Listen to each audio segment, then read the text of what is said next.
So how do you change your default navigation app to Google Maps on your iPhone? Let's explain that.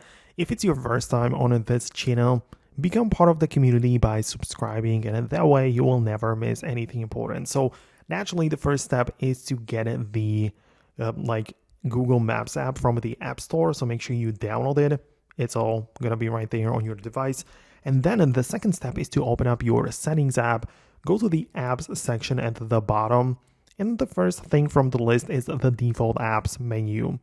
In there, you can change the default apps for different categories, but you can see we also have the navigation app, and most likely it's going to give you the option to switch between Apple Maps and Google Maps, so you have the ability to change it like this. But even if you had more apps for navigation, it would give you more options right there. So the whole point is that you just select it like that, and yeah, it's gonna go with that option, right?